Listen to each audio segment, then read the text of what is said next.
বাংলা ভাষার ব্যাকরণ নির্মিত অষ্টম শ্রেণীর যে বইটি, সেটি আরেকটি নতুন পর্বে আসলাম। এখানে আসলে আমরা আজকে কথা বলবো বাপ সম্প্রসারণ 3.1-এর যে বাপ সম্প্রসারণ সেটি নিয়ে। এখানে দেখুন, এখানে লেখা আছে, এ জগতে হায় সেই বেশি চায় যার আছে ভুরি ভুরি, রাজার হস্ত করে সমস্ত কাঙ্গালের ধন চুরি। মানে এই জগতে যার বেশি আছে সে আরো বেশি চায়। রাজা হয়ে কি লাভ, ঠিক আছে? কাঙ্গালের, ছোট ছোট কাঙ্গাল, অল্প অল্প অর্থ, সেগুলো ধন চুরি করে, সেগুলো ধন চুরি করে রাজা হয়েছে। তাহলে এমন রাজার কি সমাজে কোনো মূল্য আছে বলে? সেগুলো নিয়ে কিন্তু আজকে ভাব সম্প্রসারণ এখানে, ঠিক আছে?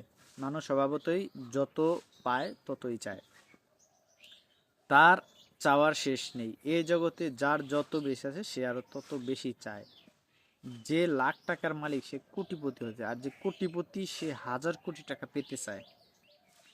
রাজার বিপুল সম্পদ আছে, তবুও তার নতুন রাজ্য জয়ের প্রবল আকাঙ্ক্ষা।